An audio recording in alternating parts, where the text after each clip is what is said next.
ونعوذ بالله من شرور أنفسنا ومن سيئات أعمالنا من يهده الله فلا مضل له ومن يضلله فلا هادي له ونشهد أن لا إله إلا الله وحده لا شريك له ونشهد أن سيدنا وحبيبنا ومولانا محمدا عبده ورسوله فقد قال الله تعالى في شأن حبيبه مخبر آمر إن الله وملائكته يصلون على النبي يا أيها الذين آمنوا صلوا عليه وسلموا تسليما اللهم صل على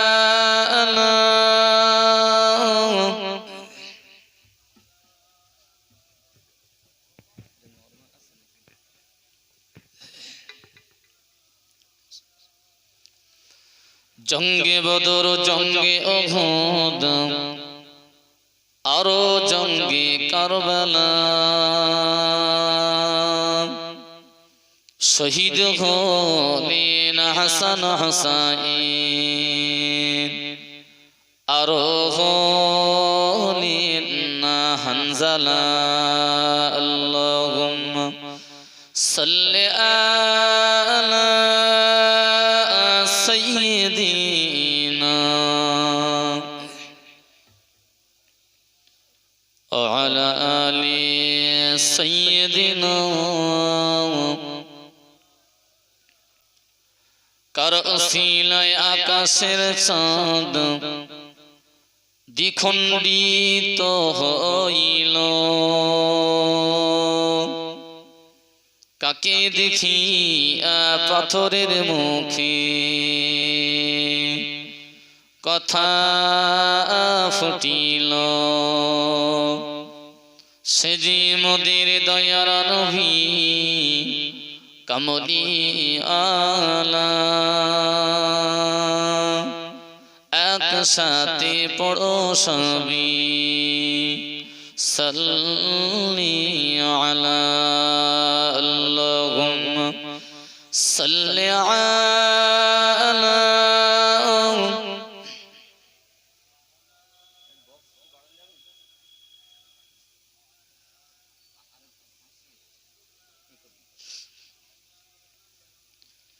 কাগো ডাকে কাকা রবে কোকিল ডাকি মধুর সুরে কোকিল ডাকে বসন্তের হাওয়াই আল্লাহ ছাড়া গতি নাই লা ইলাহা ইল্লাল্লাহ লা ইলাহা ইল্লাল্লাহ লা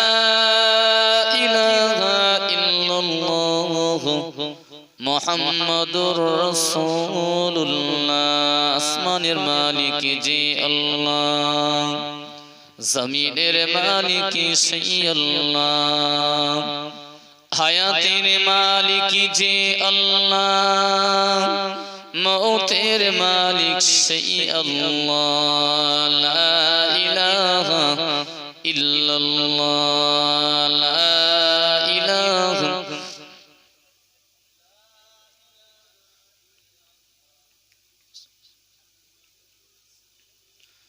নবী আদমের মালিক যে আল্লাহ নবী ঈসার মালিক সেই আল্লাহ নবী মুসার মালিক যে আল্লাহ আমাদের মালিক সেই আল্লাহ লা ইলাহা ইল্লাল্লাহ লা ইলাহা ইল্লাল্লাহ মুহাম্মাদুর রাসূলুল্লাহ আম্মা বা'দ فقد قال الله تعالى في كلام المزيد الفرقان الحميد بسم الله الرحمن الرحيم هل يستوي الذين يعلمون والذين لا يعلمون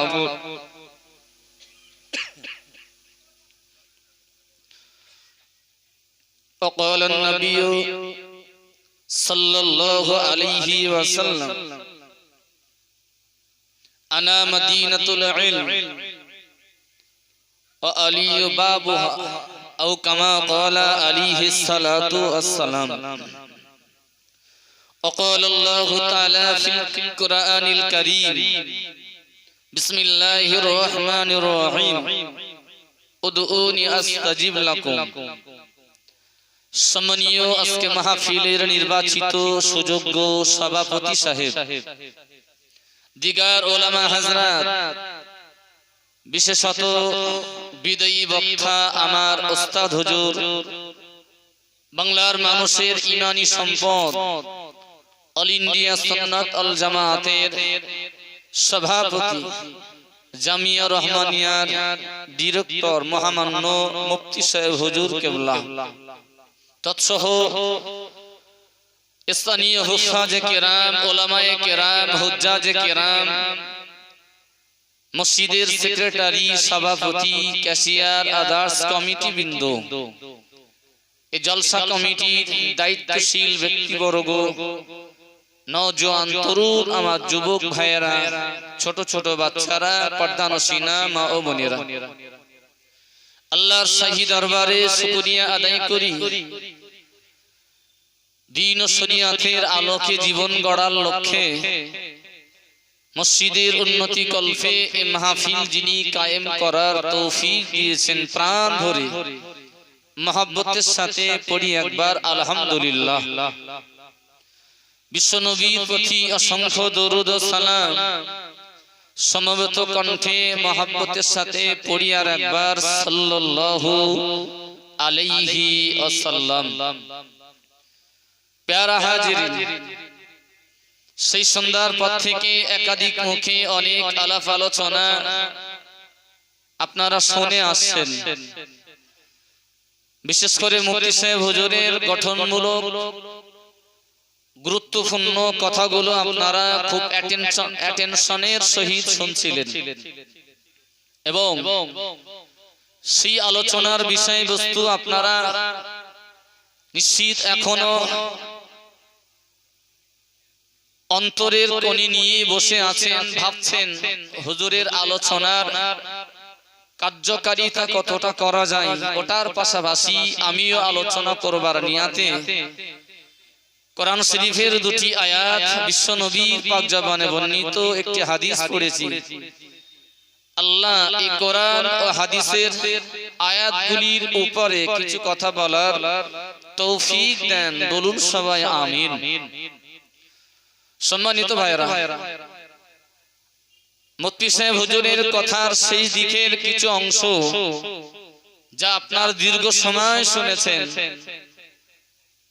শেষের উপসংহারের কথাগুলি এটাই বিষয়বস্তু ছিল বোধ হয় যে দুনিয়াতে যারা সৃষ্টির সেরা মানুষ, কিন্তু মানুষ হলো তার ভুল হওয়াটা স্বাভাবিক, সেই ভুলটাকে স্বীকার করতে হয় এবং দুনিয়ার মানুষ ভুল করবে বলেই মহান আল্লাহ সেই ভুলের খেসারত পাওয়ার রাস্তাও দেখিয়ে দিয়ে গেলেন বা দেখিয়ে দিয়েছেন। পাশাপাশি এটা মনে রাখতে হবে, হযরত নবী আদম আলাইহিস সালাম আমাদের আদি পিতা, তিনি নবী ছিলেন। জান্নাত অভ্যন্তরীণে মনুষ্য জাতির জন্য আল্লাহ তাআলার অ্যাটিটিউডে সেই কাজটি করে নিয়েছিলেন। নবী আদম আলাইহিস সালাম মানুষের শিক্ষা দেওয়ার জন্য মহান আল্লাহ তানার দ্বারাই করিয়ে নিয়েছিলেন। তিনিও একটা সময় জান্নাত থেকে বহিষ্কার হয়েছিলেন একটি ভুলের কারণে। জানা আছে না? নেই? আছে না?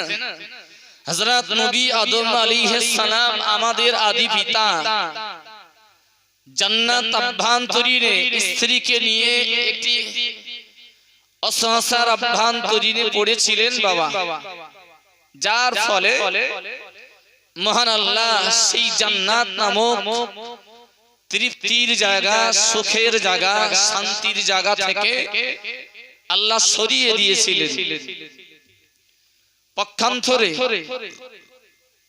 মহান আল্লাহর কাছে ভুল বুঝতে পেরে তিনি ভুল স্বীকার করে আল্লাহর কাছে দোয়া করেছিলেন, আল্লাহ রব্বানা যালামনা আনফুসানা ওয়া ইল্লাম তাগফির লানা ওয়া তারহামনা লানাকুনান্না মিনাল খাসিরিন।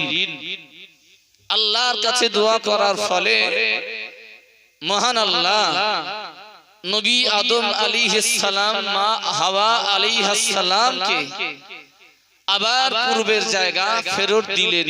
ইতিহাস আমাদের জানা। পৃথিবীতে আমরা যারা সেই আদমের সন্তান, প্রথমত ভুল আমাদের দ্বারাই হতে পারে, অস্বাভাবিক বলে কিছু নেই বাবা। মনুষ্য জাতির এই ভুলের অসহসা যোগায়, নফসের অসহসা যোগায়, খারাপ কাজ করবার প্রবঞ্চনা যোগায় ইবলিস শয়তান। যেমনটা অসহসা জুগিয়েছিল হযরত নবী আদম আলাইহিস সালামের ইবলিস জান্নাতের অভ্যন্তরীণে নবী আদম আলাইহিস সালামকে, মা হাওয়া আলাইহিস সালামকে অসহসার বীজ বপন করে বলেছিলেন, জানেন এই জান্নাতের অভ্যন্তরীণে দীর্ঘ জীবন যদি আপনাদের থাকতে হয়, এই গাছের ফল আপনাকে আপনাদেরকে খেতেই হবে। ইবলিসের এই ধরন, ইবলিসের এই বাক্যালাপ, ইবলিসের এই কথা থ্রো, ইবলিসের এই উস্কানি, ইবলিসের এই চক্রান্ত ভালোর নিয়াতে ছিল না, বরং নবী আদম আর মা হাওয়া আলাইহিস সালাম দ্বয়কে জান্নাত থেকে বহিষ্কার করার লক্ষ্যেই নবী আদম আলাইহিস সালাম, মা হাওয়া আলাইহিস সালামকে অসহসার বীজ বপন করে দিয়েছিলেন। ইতিহাস লম্বা। অসহসার বীজ বপন করার ফলে মা হাওয়া আলাইহিস সালাম, নবী আদম আলাইহিস সালাম খেলেন, খেসারাত দিতে হলো, জান্নাতের পোশাক দেহ থেকে খুলে গেল।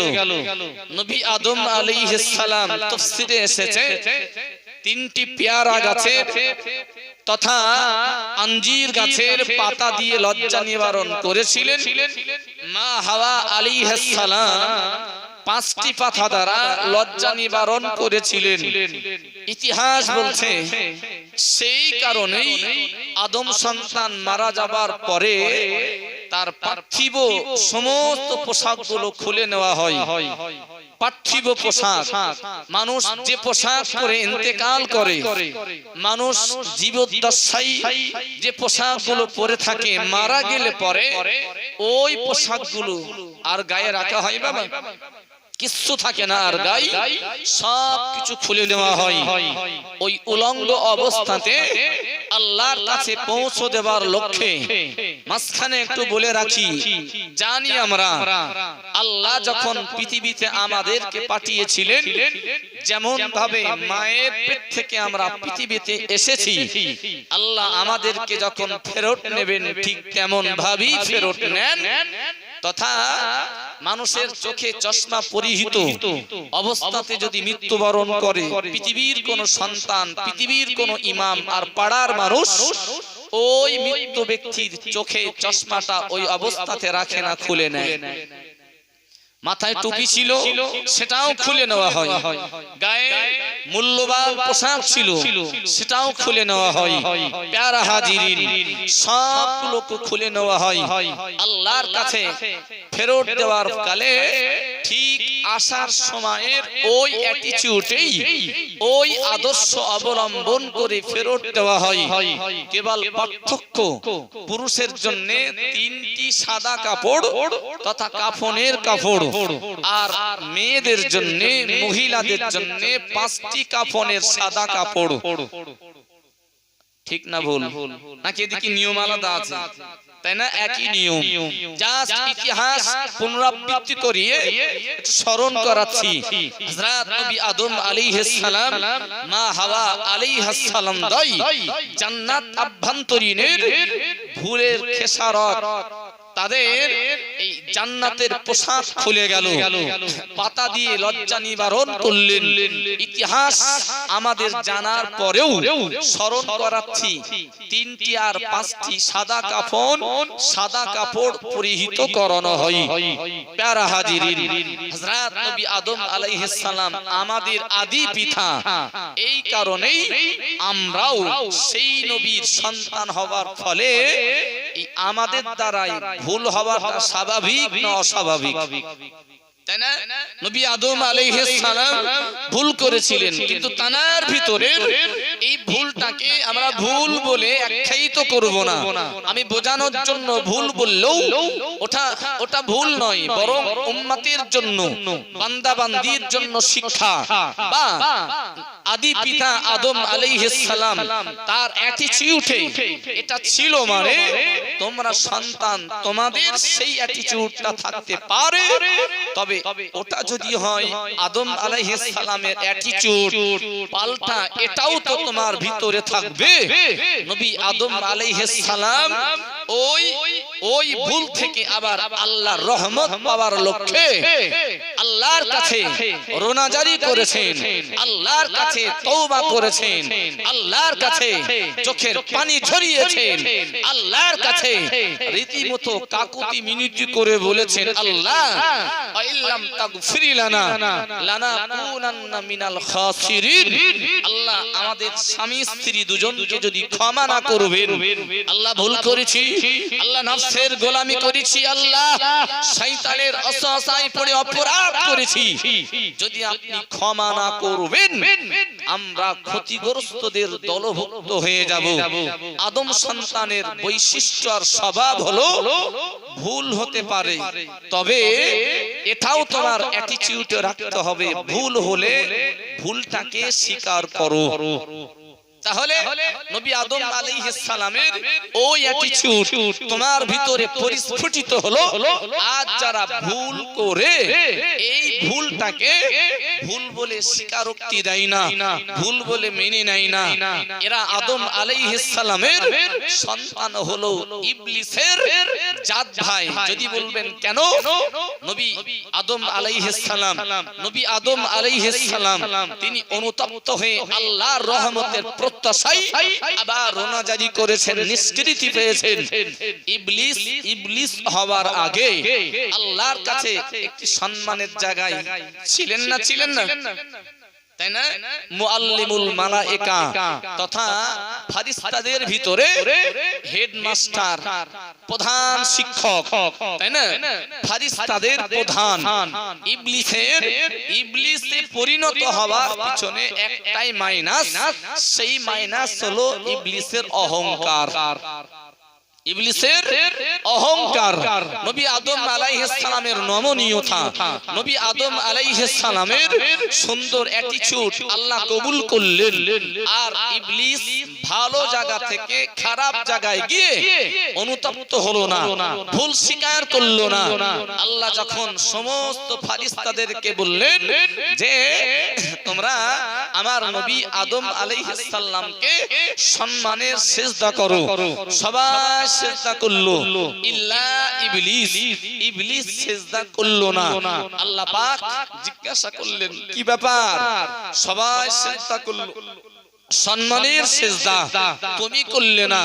ইবলিস এক বাক্যে বলেছিল আল্লাহ খলাকতানি মিন নারিউ ওয়া খলাকতাহু মিন তিন। অহংকার প্রকাশ করে বলেছিলেন আল্লাহ আমি আগুনের তৈরি, নবী আদম আলাইহিস সালাম মাটির তৈরি। আগুনের ধর্ম উপরে যাওয়া, মাটি নিচেই পতিত থাকে, আমি উপর আলা হয়ে নিচেই পড়ে থাকা মাটির সিজদা করব। এই অহংকারেই আল্লাহ ইবলিসের সেই প্রধান শিক্ষক, ফারিস্তাদের ভিতরে হেড, ফারিস্তাদের ভিতরের হেড মাস্টার, সেখান থেকে নামিয়ে দিলেন। নমনীয়তা ছিল না, ছিল না, ছিল না তার ভিতরে। ভুল হওয়ার পরে আমি ভুল করেছি, এটা ইবলিসের ভিতরে না থাকার ফলে মরদুদ, পাপিষ্ঠ, শয়তান বলে গণ্য হলো। প্যারা হাজিরিন, আমরা নবী আদম আলাইহিস সালামের আওলাদ, মানে আমাদের দ্বারাই ভুল হবে। ভুল হওয়ার পরে সন্তান যখন বিপথে যায়, এই বিপদ থেকে যখন সুপথে আসে, দুনিয়ার আব্বা মা এরা খুশি হয়, তাই না? খুশি হয়। ভাইরা আমার, একজন স্বামী রাত 12টা পর্যন্ত তাসবিহ খায়, ক্যারাম বোর্ড খেলে, তাই না? সমাজের নোংরা জায়গাগুলো দখল করে যারা, তাদের সঙ্গে সঙ্গ দেয়। সেই স্বামীটা কোনো একদিনে ভালো হয়ে গেছে, রাত 11টার দিকে স্ত্রী ফোন করে বলছেন কি ব্যাপার, এখনো বাড়ি আসা হচ্ছে না, কোথায়? বলছে না, আমি ইমাম সাহেবের সঙ্গে মসজিদে একটু কোরআন শিখছি, কোরআন শেখার জন্য মসজিদে বসেছি। দীর্ঘ 20 বছর বিয়ে হয়েছে, নামাজ নেই, 5 ওয়াক্ত দূরের কথা, জুম্মার নামাজ নেই, কোরআন সবাই পড়তে যায়, স্বামী নামাজ পড়ে না, কোরআন পড়ে না, তাস পেঠায়, ক্যারাম বোর্ডে যায়, নোংরা জায়গা যারা সঙ্গ দেয় সেখানেও সঙ্গ দেয়। কোনো একদিনে এই ইসলাম পথ থেকে হারিয়ে যাওয়া স্বামীর ফোনের ও প্রান্ত থেকে আওয়াজ যদি আসে, তুমি ভাত খুলে রাখো, আমি ইমাম সাহেবের সঙ্গে মসজিদে বসে আছি, আমি কোরআন শিখছি, আমি গিয়ে ওই ভাত খেয়ে শুয়ে পড়বো, তুমি তোমার খাওয়া দাওয়া সেরে শুয়ে পড়ো। ভাইরা আমার, 20 বছর পরে ফোনের ও প্রান্ত থেকে স্বামী যদি বলে আমি কোরআন শিখছি, তার মানে স্ত্রীর মনে আনন্দ হবে একটু না অনেক বেশি। স্বামীটা কোথায় হারিয়ে গেছিল? তাসের আড্ডায়। স্বামী কোথায় হারিয়ে গেছিল? লুডোর আড্ডায়। কোথায় হারিয়ে গেছিল? ক্যারাম বোর্ডের আড্ডায়। কোথায় হারিয়ে গেছিল? গানের আড্ডায়। সেই স্বামীর ফোনের ও প্রান্ত থেকে স্ত্রী যখন আওয়াজ পায় আমি কোরআন পড়ছি, ভাইরা আমার, হারিয়ে যাওয়া স্বামী, ইসলামের রাস্তা থেকে সরে যাওয়া স্বামী যখন ইসলামের দিকে ফিরে আসে, স্বামী এই আদর্শে আদর্শিত হবার ফলে স্ত্রীর মন ভরে যায়, আনন্দ হয় যে আল্লাহ এবার আমার মনের আশা কবুল করলেন। ঠিক এই রকম ভাবে আমরা সমীক্ষা দিলে বাবা, একজন পিতা যার সন্তানকে বাধ্য করতে পারছিলেন না, যে সন্তান তাসের আড্ডায়, লুডোর আড্ডায়, নারীবাজি, চগলখড়ি, সর্বোপরি ভিন্নভাবে জীবন যাপন করছিল, সেই সন্তানটাকে ইসলামের পথে পাওয়ার পরে তথা বাধ্য সন্তানের ভিতরে পাওয়ার পরে পিতামাতার মনে আনন্দের ফোয়ারা ছুটবে না, ছুটবে না?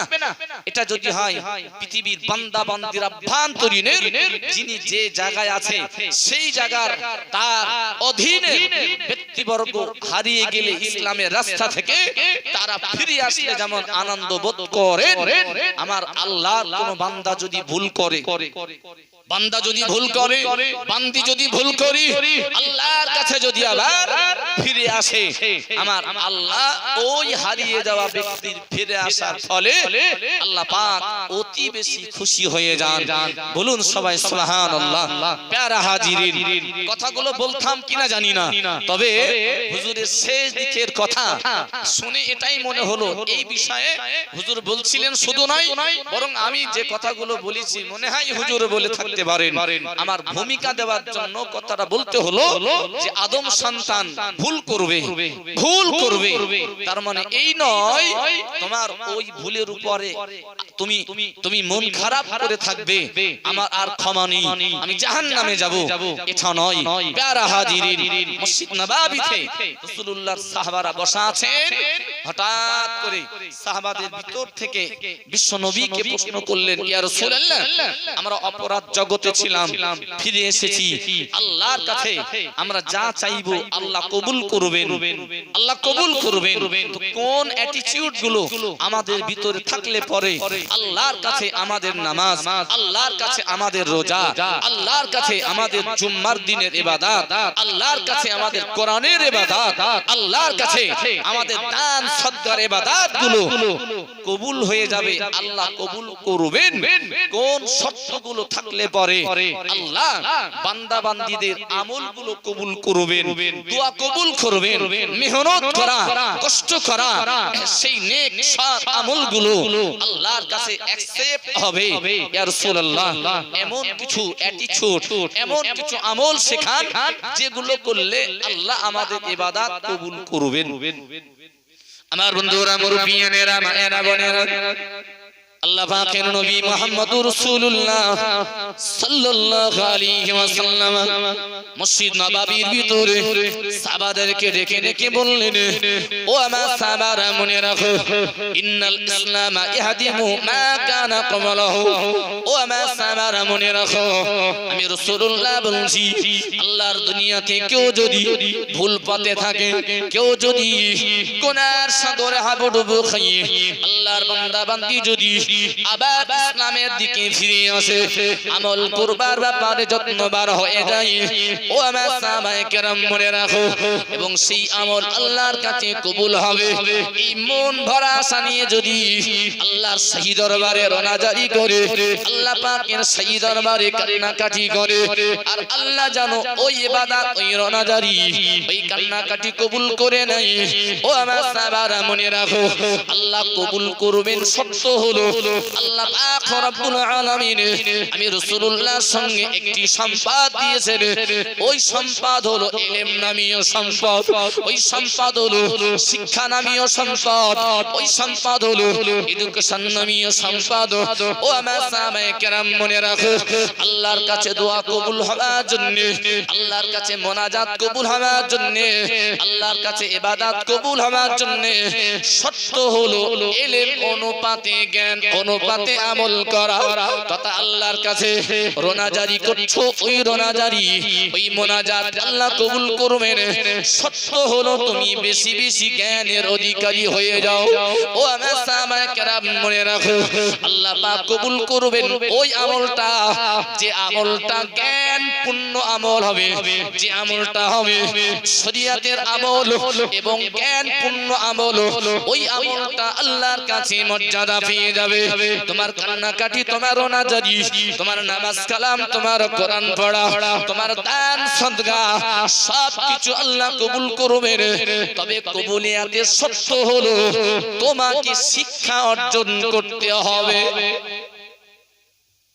আল্লাহ আমল কবুল করবেন, তবে শর্ত হলো আমল কবুলিয়াতের শর্ত হলো জ্ঞানী হতে হবে, জ্ঞানী হতে হবে, তারপরেই আমল কবুল হবে। জ্ঞানী মানুষের ইবাদত আল্লাহ কবুল করবেন। প্যারা হাজিরিন, এই এতগুলো মানুষ আপনারা সন্ধ্যার পর থেকে বসেছেন আছেন, একটু বাদে দোয়া হবে, যাবেন। আমি যদি বলি আপনারা কোন স্বার্থে বসেছেন, তাই না? তো কেউ বলবেন না যে তাবারুক খাওয়ার জন্য, ও তাবারুক শ্বশুর বাড়ি গিয়েও খাওয়া হয় না, হয় না? এই তাবারুকের থেকে কুটুম বাড়ি গেলে আরো ভালো মন্দ খাওয়া হয়। কিন্তু পক্ষান্তরে ইন্টারনাল সমীক্ষা দিয়ে যদি বলি, না, এখানে এই কষ্ট করে শীতের সময় ঠান্ডা উপেক্ষা করে বসার একটাই কারণ হলো, যদি দিন শরিয়াতের আলোকে দুটো জ্ঞান নিয়ে বাড়ি যেতে পারি। ঠিক না ভুল?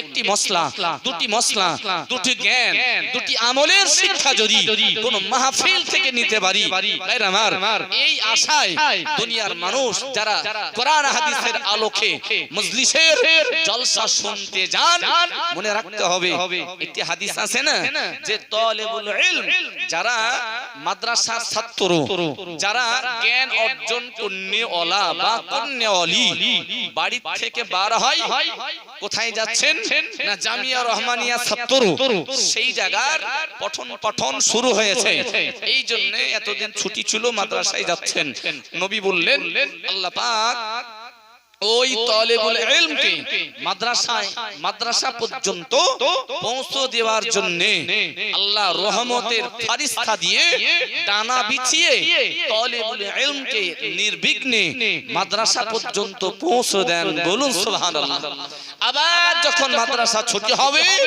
ছাত্র ছাত্রীরা বাড়ি আসবে আল্লাহ রহমতের ফারিস্তারা রহমতের ডানা বিছিয়ে নির্বিঘ্নে বাড়িতে পৌঁছে দেন এটা তো মাদ্রাসার ক্ষেত্রে আপনারা ভালোই জানেন কিন্তু আমি আবেগ দিয়ে বলছি যারা মাহফিল গুলোতে আসে যারা কোরআন হাদিসের আলোকের জীবন গড়ার লক্ষ্যে এই ধরনের মজলিসে আছে দুটি জ্ঞান নেওয়ার জন্য দুটি মাসলা শেখার জন্য ইসলামের আলোকে জীবন গড়ার লক্ষ্যে এখানে আসা শ্রোতা নয় বরং এই তালেবুল ইলম নামীয় শ্রোতাবৃন্দকেও আল্লাহ রহমতের ফারিস্তার ডানা বিছিয়ে নিয়ে আসেন আবার বাড়িতে যাওয়ার সময় রহমতের ডানা রহমতের ফারিস্তার ডানা বিছিয়ে নির্বিঘ্নে বাড়ি পাঠানোর জন্য আল্লাহ সেই ফারিস্তাদেরকে প্রেরণ করেন বলুন সবাই সুবহানাল্লাহ সুতরাং তালেবুল ইলম মানে মাদ্রাসায় পড়ুয়া শুধু নয়